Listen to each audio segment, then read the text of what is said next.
the middle of the Northern Territory of Australia.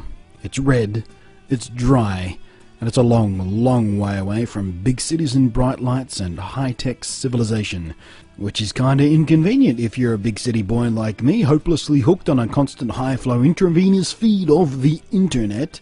But it's unbelievably awesome if you're like me and have an astronomical fascination with astronomy, because being a long, long way away from big city lights means you get skies that look like this.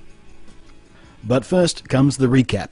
I'm Blunty, and I'm on a road trip to Australia's hottest UFO hotspot, inspired by Paul. That's Paul, the very funny movie about a road trip and an alien encounter, not Paul, the guy who was synonymous with Aussies in the outback a couple of decades ago.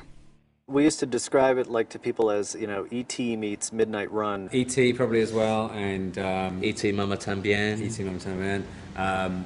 The Easy Rider. I mean, Little Miss Sunshine, in a way, we kind of figured it. It was road trip movies, yeah, and movies set in space with aliens. There's a little bit of a sort of Shaggy Dog Road movie kind of quality to it. And then there's this sort of high gloss science fiction movie, this sort of, you know, classics, you know, Spielberg, Close Encounters. We wanted it to be a sort of indie film in a way, or kind of feel like a big budget blockbuster had crashed a small budget road movie set in America. About 30 kilometres north of my base at the alien-abundant Wycliffe Well Caravan Park lies the Devil's Marbles, or as they're known to the local Aboriginals, Kalu Kalu. Ark, the park owner, who we met in the first video, took us there to explore these strangely beautiful great big rocks, to clamber over them to get a better view of the miles and miles of dusty red nothing that surrounded us on every side. Now sure, having Ark put on a rubber alien mask and trying to freak out a shirtless German tourist may seem kind of random, but it's actually an amazingly clever segue. It was actually written that Paul would wear shorts and flip-flops, and we actually went through quite a few shorts before we found the right ones for him. You know, Paul is a small boy's size, and so it was just finding the right combination that looked lived in and, you know, like a pot-smoking alien would. As stunning as the Devil's Marbles are during the day, I was here to hunt aliens and UFOs, and according to the locals, the best time to do that is the silent darkness of an outback midnight. So we returned when the sun went down and the stars came out. And boy, howdy did the stars come out. The night was cool, there wasn't a breath of wind, and aside from the occasional unexplained and slightly unnerving scurrying noises from the nearby foliage, there wasn't a sound to be heard. I spent the first hour or so playing with my camera, taking some of the most extraordinary long exposure shots of the night sky I've ever snapped in my entire life, and quietly enjoying an ice-cold beer. Stargazing does not get better than this. But aside from about half a dozen shooting stars, there was no unusual activity in the lonely vastness of the sky. No strange lights tracing paths across the blackness at all.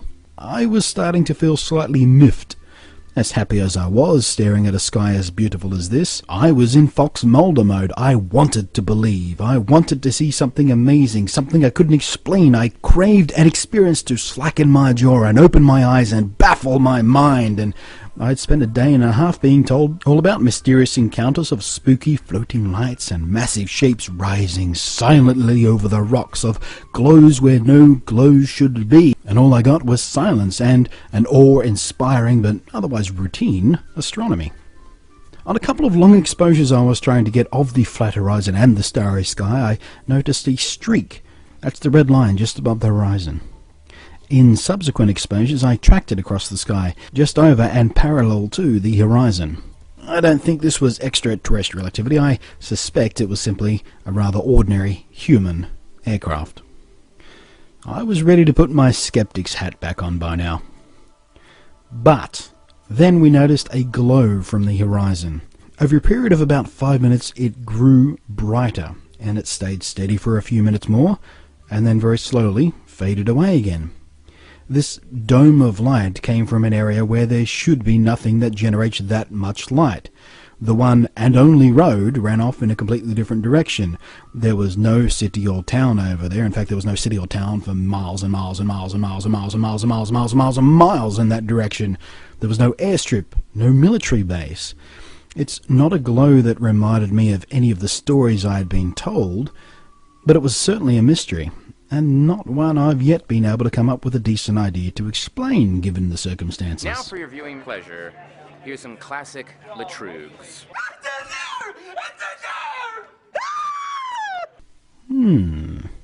Still not convinced. But then, there was something that my camera caught, but my eyes didn't. In a single exposure, I caught this green thing. It doesn't have the same slight movement shift as the stars do. It's certainly the wrong colour for anything that should be up there, and that almost too stereotypical shape. It's a UFO. It's certainly unidentified. It's flying, or at least floating up there, and it's an object, UFO. But is it alien? It could be some kind of lens aberration or flare, but if it is, it's certainly unlike any fault of camera or lens I've ever seen, and I'm not a man who is unfamiliar with the physics of photography. And I've used this particular camera and this particular lens a lot, and it has never done it before, and it's never done it since. So the question hangs there, like it seems it hangs over every story or picture seen of a UFO. What the hell is that thing? I'm happy to invite any and all explanations and speculations. Now, I'm sure movies like Paul are probably a long way from the truth of alien life, which is fine. Movies like Paul are just a great laugh, some finely crafted entertainment for entertainment's sake. You know, either that, or the governments have been using Hollywood to inoculate our minds to the truth of alien life, preparing us for the inevitable day of first contact. Dun dun dun! Grammy scared the out of me. Ruth, why aren't you driving? I told you, it's easy! One of the ideas in the inception was to have a film that felt a bit like an indie film, you know, sort of like a road movie, that had this incredible CG thing in the center of it, and how amazing the look and feel of the film would be offset against the character himself. We actually wanted our CGI character to come alive the most in the parts of the movie that could be an indie film. More handheld, more conversational, more jokey, talky, you know, 5 easy pieces with an alien parts. And then the other more action-y, the chase scenes, the explosions, the car stuff, all of that should feel kind of like the movie that those guys, those two characters that Simon and Nick play, have in their brain. But when we're with them and they're driving around the RV, it should seem like a much more of an indie road movie.